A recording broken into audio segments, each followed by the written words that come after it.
Want to know the most powerful tool to grow a brand? One word, 4 syllables, and a lifetime of intention. Reputation. We're going behind the scenes talking to the experts who know what it really takes to build a brand and make it look easy. From media pundits and PR pros to spin doctors and CEOs, our guests have the inside scoop on how a public image is built, bolstered, or busted. We'll offer insight on episodes of Reputation Matters, the podcast, because to be successful in the public eye, reputation matters. Welcome to Reputation Matters. Thanks for joining us today. We have a special guest today, Jim Acosta, who's been a local broadcast news reporter for many years, went on to the big leagues and was an anchor for CNN, and then was chief White House correspondent for CNN. He's written a book about his experience covering the White House, and now he has his own podcast as an independent journalist. Jim, thanks for joining us for Reputation Matters, and great to see you. Great to be with you. Great to be with you. Good to see you again. Full disclosure, Jim and I worked together 20 years ago at CBS 11 here in Dallas, Fort Worth, and was in my wedding, but I will try to not be too unfair. No, that's okay. You're going to get your revenge now. No. It's also a special occasion because we have an audience with us today. Usually we record the podcast in a room, so it's kind of fun to have a group who is joining us for this particular conversation. This beats my dining room, so this is with my little dog around. You know, that's how I do my podcast now. So, and we're going to talk about that. Yeah. What I'd like to start with first, you've been in journalism for 30 years or thereabout. Mm-hmm. Tough question, but what has changed the most in the job of being a reporter from when you started in the 90s to now? Wow. I guess I would have to say the internet was probably the biggest change. I mean, just to start there, I remember before I came to Dallas as a local reporter with Channel 11, I worked in Knoxville, Tennessee. That was my first TV market, and worked for the NBC station there. They were great, #1 station, had all the bells and whistles that a local station should have. Had a photographer who would shoot my stories for me versus what you see now with a lot of the young reporters. They shoot their own stuff, they have to edit it, put it out there, do their own live shots and so on. I was lucky that I didn't have to do all of that. So that was a plus. But I remember the day that they put the internet in the newsroom. We had one computer where you could log on to AOL. You remember the little sound, the little and the little CDs that you would put in your computer, and we would use them as beer coasters back in those days because they would send you so many in the mail. But I remember we would get on and use search engines. I think back then it was Alta Vista or one of the, it wasn't Google, I don't think, in the beginning, right? And so that really revolutionized things. I remember getting this clunky old laptop that I basically used to write my stories in the car because I thought I was, I'm going to be a pioneer here and that kind of a thing. But I would say that's the biggest thing that really changed things for us. And then, of course, over time, you saw the advent of social media and bloggers and so on, and that really changed the industry. And right around the 2008 campaign, the 2012 campaign is when Twitter, Instagram, all of these other social media apps came on board. And I remember covering the Mitt Romney campaign in 2012, and Instagram got started. And I had a pretty small account, maybe a few 100,000 followers or whatever. And then for some reason, my account and a bunch of the other campaign reporters got profiled in some news story somewhere. My account took off. And it kind of, I think, started to dawn on a lot of us that, you can develop followings and, social media fans and that sort of thing. So I would say that the internet and social media really changed things from when I got into local news to where we are now. How about the profile of a reporter? We used to talk about even 20 years ago, gosh, it seems like so many people are getting into the broadcast news business because they want to be famous. Yeah. So it doesn't necessarily take, with all respect, now to be a national broadcast anchor in the days of Sam Donaldson or Walter Cronkite. How has the profile of being a journalist, a reporter, changed? I would say that it's changed, but maybe not as much as we would think. I mean, I grew up idolizing people like Sam Donaldson and Dan Rather and Walter Cronkite and Tom Brokaw and stuff like that. And that's what I wanted to do. That's who I wanted to be growing up. When I was a little kid, it's a strange but true story that I went to go see the hostages come back from Iran when I was, I think, in the first grade. And for whatever reason, the Washington Post sent a reporter with my class to go see the hostages come back from Iran. And they quoted me in the newspaper along with some of my classmates. And my quote was, "Wow, I'm famous. I was on ABC once and NBC twice," or something along those lines. And so I guess I got the news bug all the way back then. And, I just looked up to those guys. And I think over the years, yes, I think to some extent you could say, people in our business, they got into it to try to be famous rather than to do journalism, to do the news and stuff like that. But I think a little bit of that is a caricature, because most of the journalists I've gotten to know over the years, they really are into it because they like to tell stories. They like to hold elected leaders accountable. They like to do the news. They see themselves as part of the community, and they care about the community. And we can get into how a lot of that changed when a certain person got into the White House. That really fundamentally changed our profession.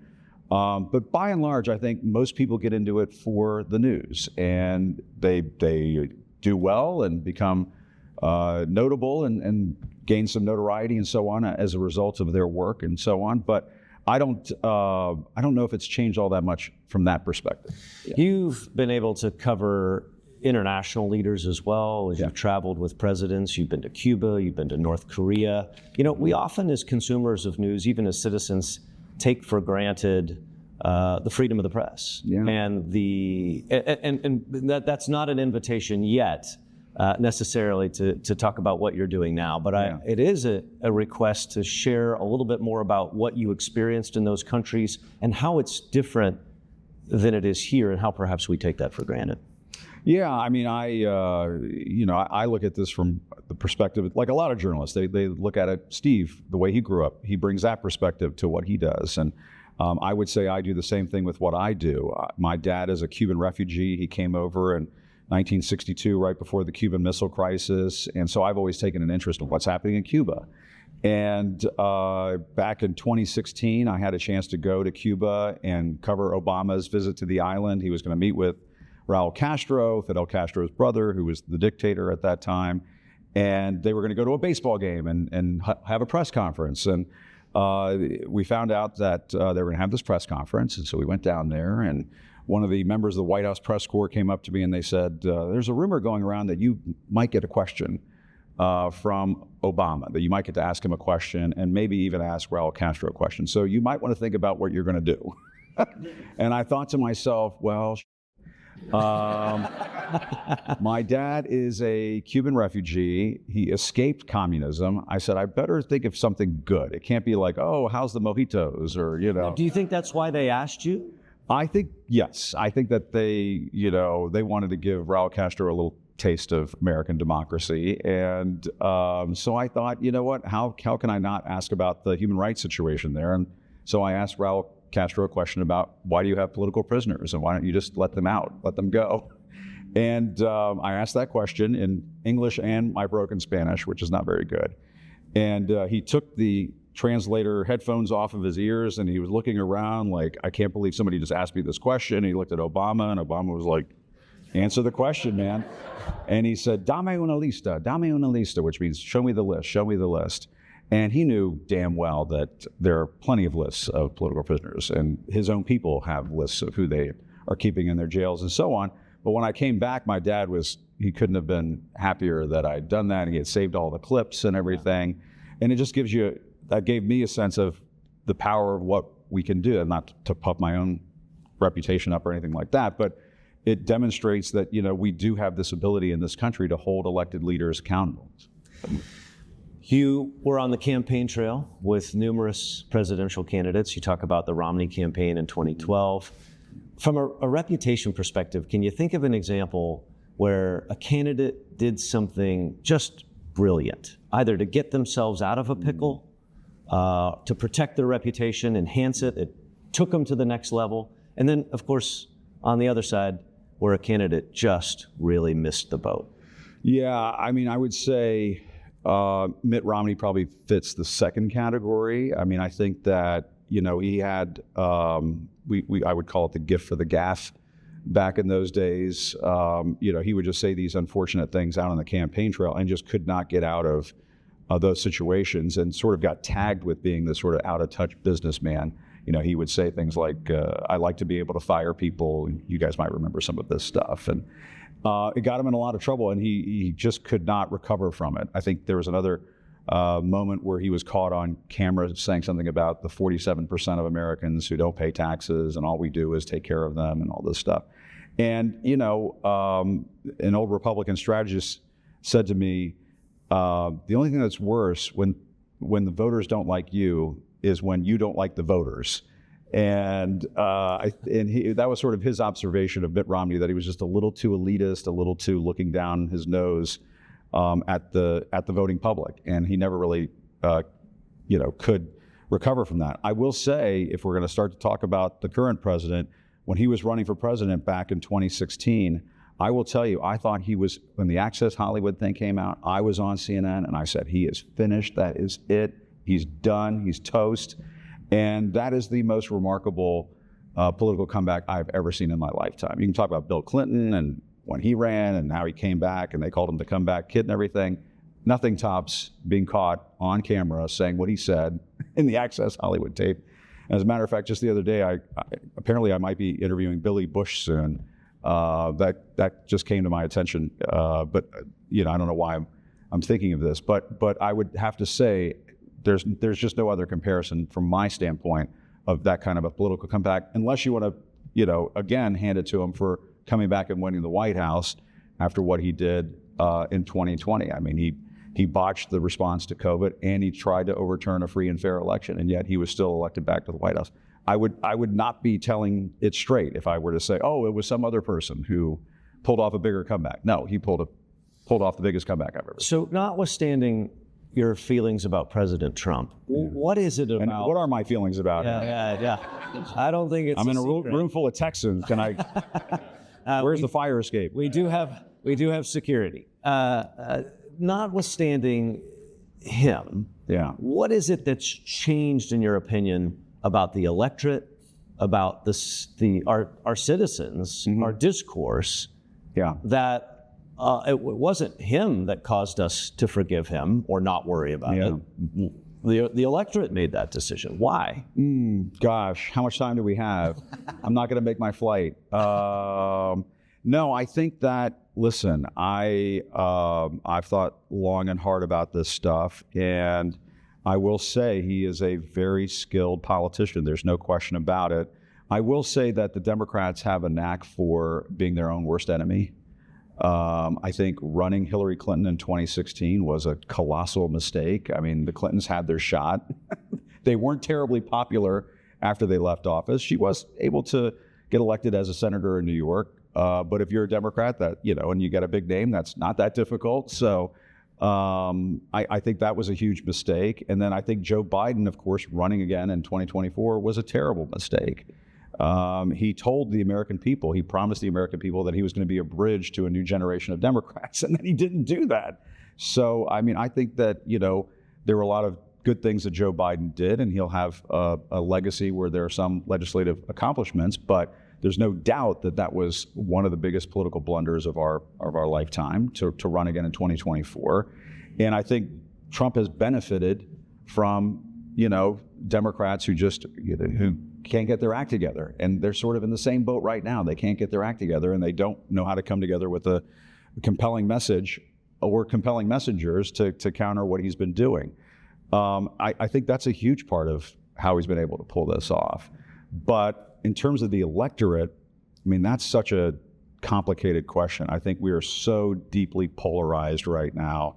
I think that we are in an environment with a fractured news media where people can just go to different outlets or different social media accounts, or they can build their own feeds to just ingest whatever information they want to ingest. And it's just got everybody off in their separate corners and kind of at each other's throats. And to the point where people think, if I'm giving Trump a hard time, it's because you hate him and you should be glad Trump made you famous. This is the kind of stuff that people say to me. I'm like, he's the president of the United States. You have to be able to ask the President of the United States hard questions, or else what are we doing here in this country? And being tough on a president, I mean, he acts as though he's the first person who has ever had people say mean things about him. This is a country where politics has gotten very mean and nasty and violent. We have not to get too deep and slightly dark here, but we do have a history of political assassinations in this country. We have had, from time to time, moments in our history where we just can't get it together. We're just deeply torn apart. But I think I've also witnessed, and Steve and others in the room who are journalists have witnessed, moments where we really did come together. I mean, one of the things that I'm most proud of, and this was when I was a very young, wet behind the ears reporter, slightly after I was here in Dallas, I got to cover the aftermath of 9/11 in New York. And I feel so awful that there are young people to this day, thank goodness they didn't live through it like we did as adults, but they also didn't get to experience this country really coming together and being so unified in that moment. I mean, it was a moment of tremendous national unity. And we're at a point right now where our young people, all they know, I had a young podcaster on my podcast the other day, this guy, Aaron Parnas, who's very famous and has a lot of followers. And he told me, he's like 26 years old, he says, the only real memory of a president that he has is Donald Trump.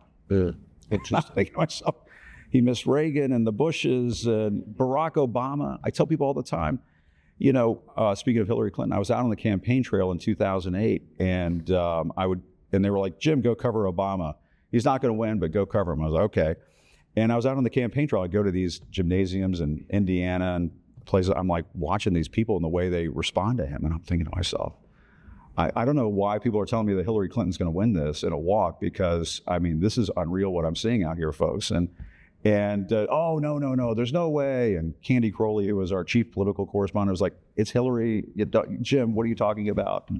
And I will tell you that this country is capable of surprising people, and I still think that that's the case. I still think that we could have a very compelling figure on the left from the Democratic Party emerge, who could potentially maybe put some of these pieces back together again, or maybe from the center, or possibly from the Republican Party. Who knows? But I'm not of the mindset that like, okay, it's finished, we're done for. I definitely think, when getting back to your idea of the electorate, your question about the electorate, I always tell people, do not count out the American people.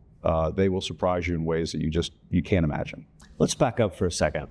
There are few Americans that will go to Washington, D.C., fewer that will step foot in the White House, and even fewer that will go into the Oval Office, let alone the press briefing room. Yeah. Well, tell us what it was like that first time, because even having known you for so long, it was always apparent to me you wanted to go back to Washington. You wanted to cover the White House. Yeah. What was that first time like, and were you in any way intimidated?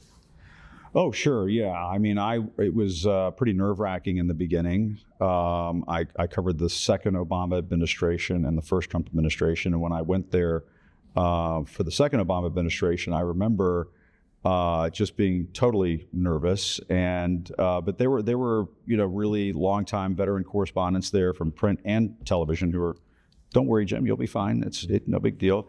And I remember back in the day when Jay Carney was the press secretary, he was kind of, I don't know how to put it, he was kind of a jerk from time to time, and was sort of dress me down and needle me over my questions and that sort of thing. And I called him one day, I was like, let's go get a drink. So we got a drink, and he's like, oh, I just do that with everybody. He's like, that's just what I do. I have to put you on the defensive. So you kind of called him out? You're like, I called him out a little bit. What's the deal? Yeah. And this is before Trump. And I do remember there was another time when I think it was it might have been Josh Earnest, called me. This is when the Obamacare website crashed. We were doing stories and live shots day after day about the Obamacare website. Obama said it's going to be like Orbitz. You're going to be able to go on and just buy your insurance, and the website didn't work. And I remember being in my booth in the White House. They have a little press area where each of the networks have a booth. Like as in a it's almost like a phone booth. It was a workstation, but we called it the booth. Okay. And all our little computers are crammed in there and everything, and they're like notebooks from 1985 up on the file cabinet and so on. But I get a call, and I think it might have been Jake. No, it was Josh Earnest, and he was saying, "You and Wolf are ridiculous. All you're doing all day long is giving us a hard time about the Obamacare website and that it doesn't work." I said, "I didn't build the damn thing. You guys did." And so it just goes to show you, both sides of the aisle, they're going to work the press. They're going to work the refs, as it's said in the business. And you have some understanding that that's going to be the case. What started to take place during the 2016 campaign was Donald Trump took that to a new level. I mean, before he came up with fake news and the enemy of the people, I would be out on the campaign trail with him, and he would say, "There they are, the dishonest news media, the disgusting news media, they're liars, they're scum." And he would whip these crowds up into a frenzy, tens of thousands of people sometimes, to the point they would come down to what we call, the press cage, the area, because they had to put bike racks around us to keep us safe. And Bike racks. Bike racks, yeah. That'll do it. Yeah. Well, it was enough to keep them away from our tables that they would set up in front of the risers. And Frank might remember some of these. He probably covered these back in the day. But people would come up and say, "You're a traitor. You're terrible," and all this stuff. And we would have to. It got to the point where we would have to have security guards walk us out to our cars in the parking lot. And so something changed from working the refs working the press to demonizing the press. And he is the first candidate I've ever covered, and first president I've ever covered, who demonized the press to the point where it became dangerous to do the job. It necessitated additional security. It necessitated security teams at my company at the time, CNN, where they would have to, look at death threats that would come in and say, "Where did this come from?" Or, "Jim, we need to have you get on the phone with the FBI." And I would have to be on the phone with the FBI because of death threats and so on. I mean, this is stuff that happened because he whipped things up into a frenzy so much that people absorbed that information and then directed, or disinformation as may be the case, and directed that volatility back at us. And that's why I wrote the book. I mean, I wrote the book, and under enemy of the people, which is what he called us and what he called me, I wrote, "It's a dangerous time to tell the truth in America." I don't think that's overstating things. Our discourse has gotten to a point now where we saw with Charlie Kirk the other day, it's gotten way past the breaking point. And now I think we're in another dangerous moment where if we don't take care of one another, if we don't stop, pull back, listen to one another in a peaceful, diplomatic, civil kind of way, people are going to just start tearing each other apart. And we've seen, anybody who understands world history understands that societies, people can take for granted that, this will never happen here. This is a sophisticated, intelligent, educated society. Those can go under too, if you let things get out of hand. Just for the sake of playing devil's advocate and for being provocative, what role does the media play now in this divisiveness? So I remember years ago watching Lou Dobbs and being just maddened by the fact that he has a purported news show, and at the end would then make editorial comments about his personal opinion, and thinking to myself, how can you do this? I know. It's not like you can just flip a switch and first you're a journalist covering both sides, and now you get to offer your opinion. We know that Fox News takes a side. We know MSNBC clearly made a decision. You were in the newsroom and part of CNN. When it seems that there was, fair or unfair, you clarify, it seems like there was a business decision made or an editorial decision made where the top brass at CNN said, we are going to be an anti-Trump news outlet. That's the way we're going to go. Is that fair, unfair, true, untrue, and from your perspective and what you say? It's not true. I know Jeff Zucker well. He's a friend of mine, and he was the president of CNN at the time when this was going on. I'll take you back to January 2017. This was 9 days before he was inaugurated the first time. We had a story that came out that said that the intelligence community had gone to Trump and told him the Russians may have compromising information on you.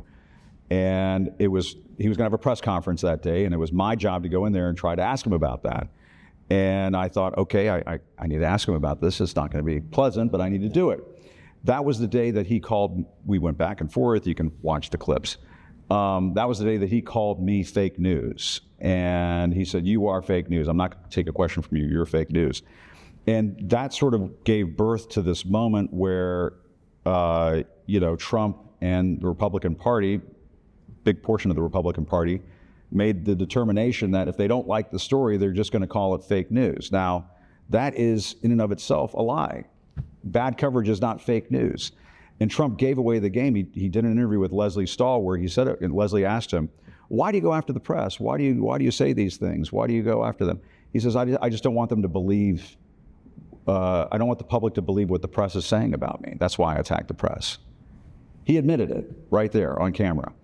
It was a month and a half after he called me fake news, it was the middle of February, that he first put out the tweet that the American media is the enemy of the people. And at that point, it was sort of like game on. And we, as I tell people all the time, you look at that press conference in 2017 in January at Trump Tower, when he was yelling at me and berating me, I had the choice. I could have just sat there and taken it. But I decided to engage and to interrupt him and tell them that he could not call me fake news and that was not appropriate, and keep trying to ask the question. And it was a little bit of a hot mess to look at on TV. There's no question about it. But in that moment, I don't know if it was the sleep deprivation or what it was, I just decided I was going to go for it and I wasn't going to take this. And I thought, as a reporter, as a journalist, we shouldn't have to be punching bags for a politician and get called fake news because of a story that he doesn't like. It was a true story that he was calling fake news. Just to time out a little bit, what were you, is your heart racing? Are you like, I cannot believe I'm in this back and forth, this argument with the President of the United States? I was just maybe more pissed than anything else, that I was a little shocked, a little dumbfounded that, here is the incoming president calling a news organization fake news for asking a question about something that happened.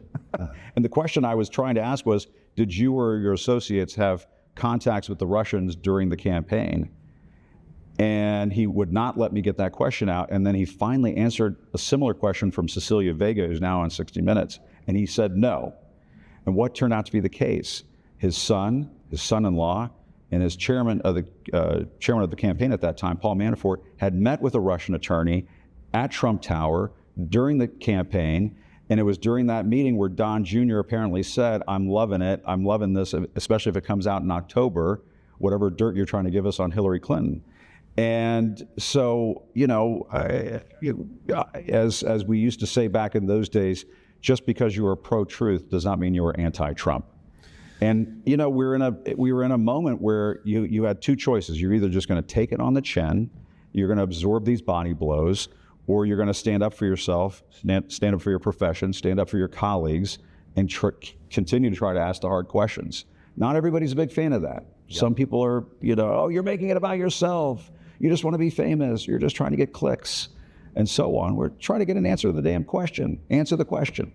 You, I believe, have the distinction of perhaps being the only reporter to have their White House press credentials taken away from you without a criminal charge involved. Yeah.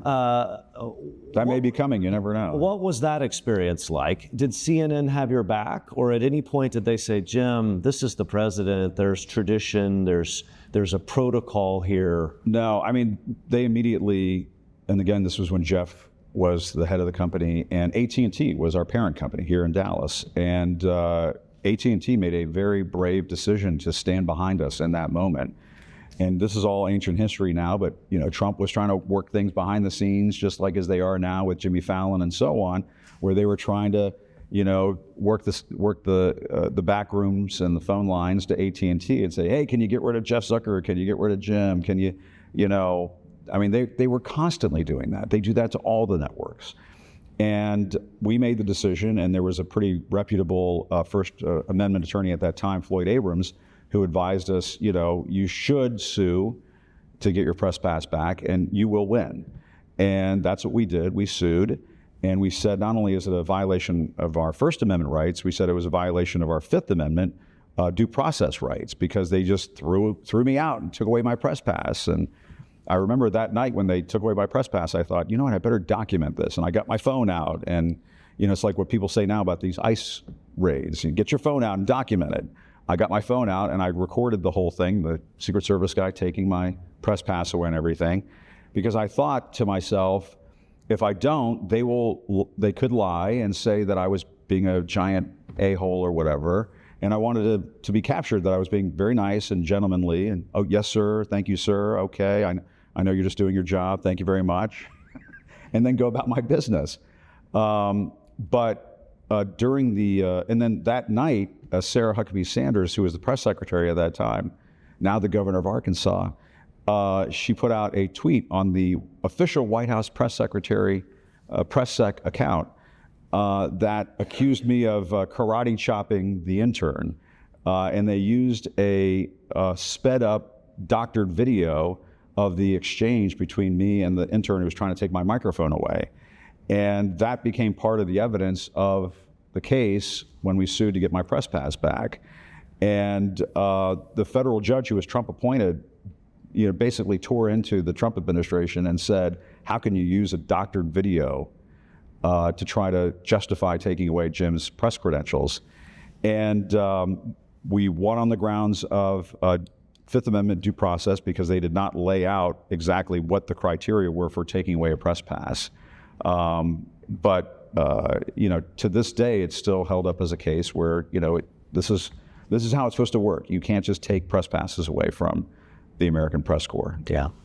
So the data is clear. The American public trusts in the news media continues to go down, down, down. I mean, it would appear that local news still seems to be, when we're talking about traditional media, a place where people go trust newspapers. Outlets like the Texas Tribune seem to have higher ratings, but the trust in media continues to go. People, especially those 30 and under, are turning to social media for their information.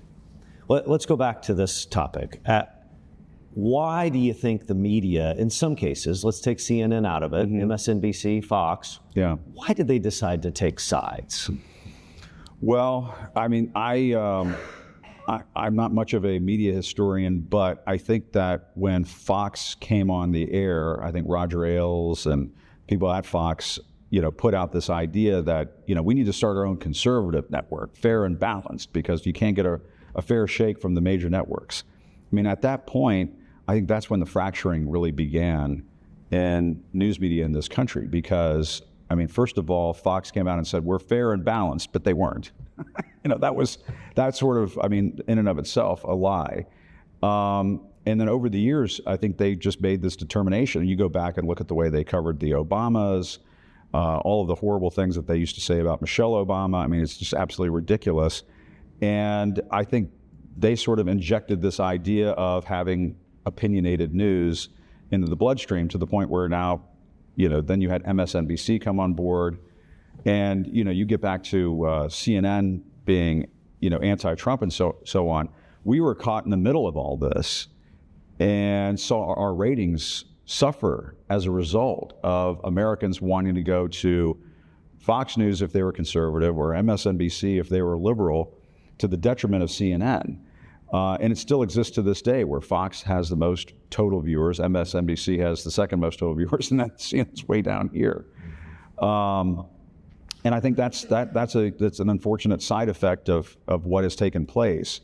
Now, I mean, if you look at public faith in the media and so on these days, I mean, if next to the Texas Tribune, we were looking at some numbers last night at the event we were at, I think number 2 was National Public Radio.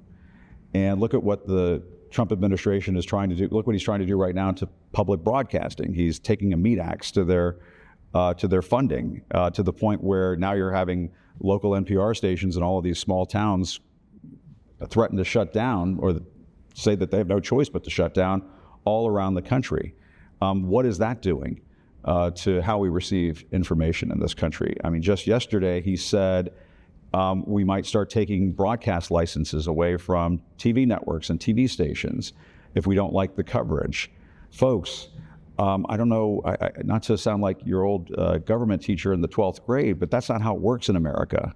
It's not, the government is not supposed to be able to use the power of the executive branch to suppress information in this country or try to affect the news and how it's reported in this country. You're supposed to have First Amendment rights, freedom of the press. It's not some quaint, antiquated notion hanging up in the National Archives. It's supposed to mean something. It's supposed to be the law. And they're flouting it at this point. I mean, it was just reported that Brendan Carr, the chairman of the FCC, he was on a podcast with some guy, Benny Johnson, who is one of the most ridiculous right-wing podcasters out there, saying to ABC, we can do this the easy way or the hard way. You can go back and look at the clip. He used those words. We can do this the easy way or the hard way. And he singled out the broadcast groups, the TV station groups that have the most stations in the ABC family. And he was basically saying, get this guy off the air or else. And, you know, the way I describe it, it's sort of like the mafia. It's a nice network you got here. It'd be a shame if something happened to it. I mean, those are basically the threats that are being made right now by the president and his people. That's totally outrageous. That's way, way past of what is acceptable in this country, in my view. What responsibility, you mentioned Charlie Kirk. Yeah. Of course, not alone. Just in the last year, the assassination attempt on President Trump, the arson attempt on Governor Shapiro in Pennsylvania, and of course the murder of Minnesota Speaker of the House, Melissa Hortman. In addition to Kirk, what responsibility, though, does the media have in turning down the heat? Any? I mean, I think, you know, I think we were having this discussion last night with respect to the idea of a civil discourse. I tell people now, civil discourse is great. What we need in this country right now is civil determination. It's hard to be, you know, have a civil discourse on one side when the other side is not interested in having civil discourse. And we have to keep things civil, there's no question about it. But when you have the President of the United States calling people the enemy from within, I mean, and then he gets back into the White House. I mean, I think that, you know, I think that, as I've said, and I'll say it again here, I do think he is a threat to American democracy. I don't think that that's overstating things. He's already tried to overturn one election.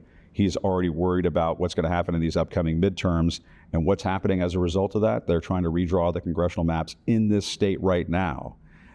He has proposed the idea of taking away mail-in balloting.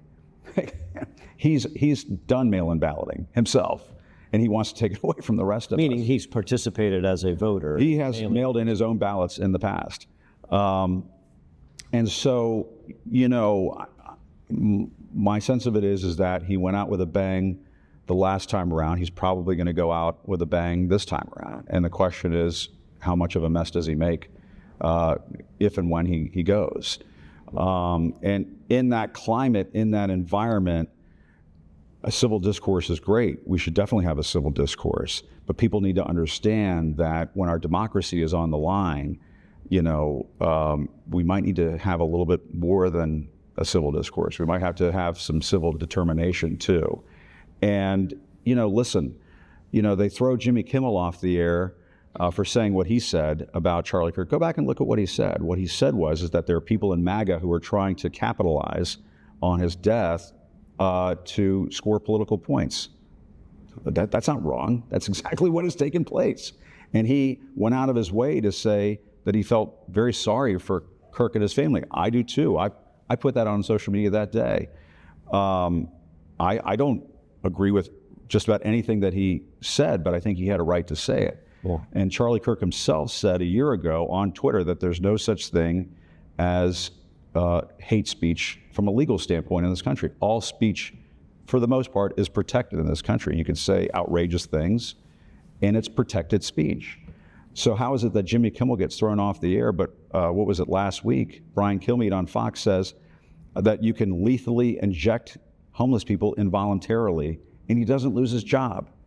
I think we're playing in a sort of asymmetrical environment right now, where folks on the right face little to no accountability for what they say, and folks in the center and to the left, journalists, comedians, they get tossed overboard because of the pressure that's being brought to bear on American society, and that is not right, and that has to be pushed back against. You know, and you might have to get a little animated, and you might have to interrupt, and you might have to ask hard questions, and you might have to shout over the guy who's shouting over you. It's a little messy, Sure. but it might need to be done.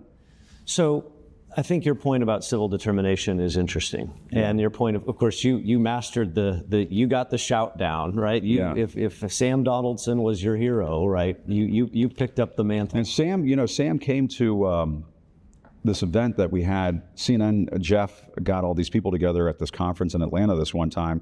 This was back in 2017, and he invited Sam Donaldson to come, and he and I have become friends since then.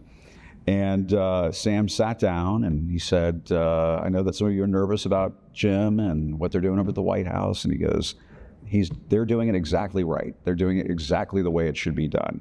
And he said, they used to get mad at us all the time when I was covering the White House, but I didn't have to deal with being called the enemy of the people and fake news and stuff like that. And I'm not saying that everything I've done is perfect. That's not what I'm saying.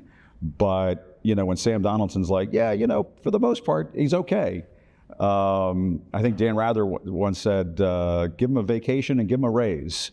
I think the folks who have done this for a long time understand that, this is a unique environment that we're in right now. And it's going to be a little bit messy, and it's not going to be perfect. It's not going to be pristine. And you're not going to hang some of my moments in the Louvre or anything like that. But some of it is necessary. You're in a different position now. Yeah. But how do journalists with mainstream media do what you've just described and still maintain the integrity of at least what many of us think the media is supposed to do, which is, hey, sorry you're taking it on the chin, that's the job. We present both sides of the story, our opinion doesn't matter, and we are going to, fair and balanced means, here's this perspective, here's this perspective, smart Americans. Except on Fox, that's not what it means. But anyway. Right? Well, right. Yeah. Here's both sides of the story, smart Americans, you decide. Yeah. Are you saying that needs to change, has changed, or must change? I mean, I would love to go back to the days of Walter Cronkite. I mean, I idolized him growing up, and some of the folks here who are my age or slightly older might remember Walter Cronkite, and he was the most trusted man in America. But I will tell people that one of the most famous stories about Walter Cronkite is when he, in the late 1960s, went to Vietnam. I wasn't around for this, but I know this because it happened. Went to Vietnam because he wanted to see it for himself. Saw what was happening on the ground there, came back, got on the CBS Evening News and said that the war in Vietnam cannot be won. And at that point, Lyndon Johnson saw that, turned to his aides and said, if I've lost Walter Cronkite, I've lost middle America. And sometimes, the truth hurts. Sometimes the truth sounds like an opinion because you don't want to hear it. But we're not in this. I tell people all the time, if you want to be liked, go be a veterinarian. Don't become a journalist. People will not like you. A lot of people will not like you. But you have to go out and you have to tell the truth. You have to tell people what's going on. Now, that gets into the category of what is truth, and what about your truth and my truth, and perspective and opinion and so on. And there was a nice lady last night who was asking me a question at the event you and I were at. How could you say that Donald Trump is a threat to American democracy? That's your opinion. That's not a fact. I said, well, actually, if you look at the record, I think there are some things that back that up. He tried to overturn a free and fair election where he lost by 7 million votes. He had lost by a decisive margin in the Electoral College as well. And he was calling the Secretary of State of Georgia and saying, can you give me 11,700 some odd votes, just slightly more than what we need to overturn the results in Georgia? I'm sorry. And then he goes out on the ellipse down in the mall and says, you need to go fight like hell. If you don't fight like hell, you're not going to have a country anymore. That sounds like a threat to democracy to me. And ever since then, he has behaved in the exact same manner. Now, he got elected. Joe Biden wasn't down on the ellipse saying, let's go storm the Capitol. But he did. And he got back in there. And yes, you have to accept that. I mean, that's the way it goes. Sometimes you win, sometimes you lose. But I do think the pattern shows, the record shows, the facts show that is what he is. And if he is right now threatening broadcast licenses because he doesn't like the coverage, that too is a threat to the First Amendment is a part of our Constitution. It is a part of American democracy. That by definition means he is threatening American democracy. So I will say that and say that's a fact. Okay, we're going to lower the heat. Sure. I want to get back. Everybody awake now?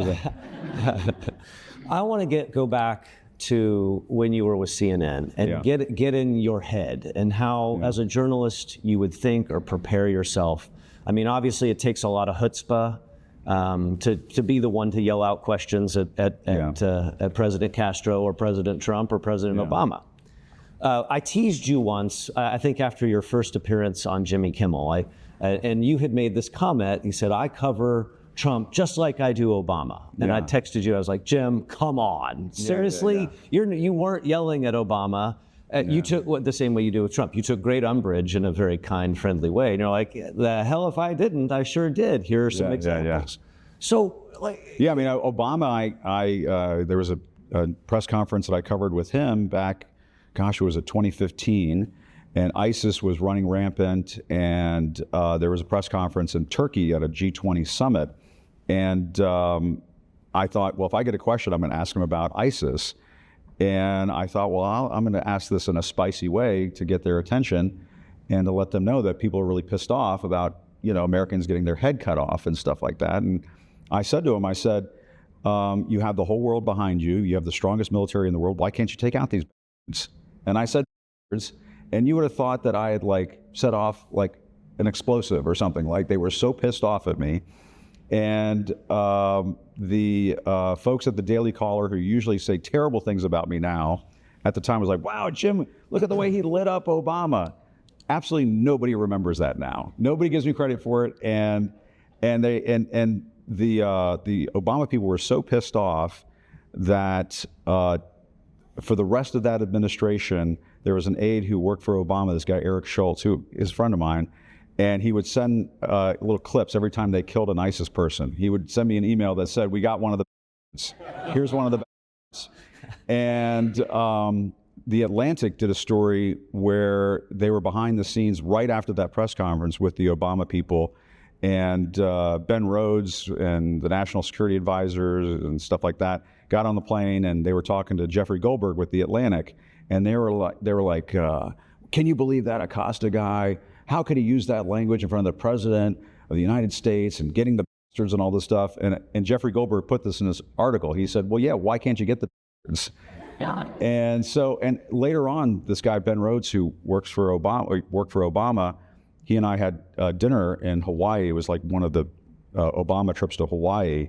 And he said, "Jim, as a matter of fact, that question got our attention, and it made us think about the policy that we had and whether or not we fully understood the way the American people, the way they were reacting to how we weren't really getting the job done, or we weren't really promoting the fact that we were taking people out and stuff like that. And we decided to do a much more sort of out front, public relations policy when it comes to publicizing when they would take out members of ISIS." And he said that did actually have a positive effect. Yeah.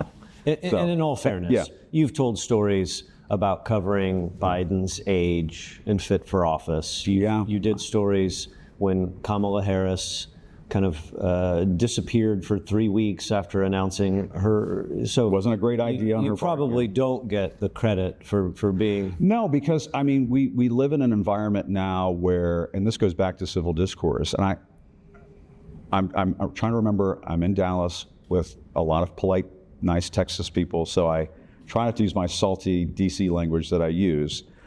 But we broadcast. No, and there are too many ladies in the room, so I'm not going to say what I want to say. We're huge in Belgium right now. But people on the left can be such wussies, is what I will say, when it comes to the way they kind of get cowed into silence and cowed into taking it on the chin when it comes to pushing back on the far right fringe in this country. And I'm going to tell you, it may piss you off, and it may make you think Jim's got Trump derangement syndrome or whatever, but you have to have, a little bit of a backbone these days, or else you're just going to get knocked off the stage. You're just going to get knocked off of the arena. You're not going to be, I think, you're just not going to be heard unless you are pushing back with all your might. I really think this time around, he's playing for keeps. And I don't think it's a stretch to question what's going to happen in the upcoming midterms. He could make it such a mess in these upcoming midterms where you have this state over here redrawing their congressional maps over here and this state over here, and it gets all tied up in knots and has to go to the Supreme Court, and the Supreme Court has time to sort out this mess in Texas, but not this mess in California.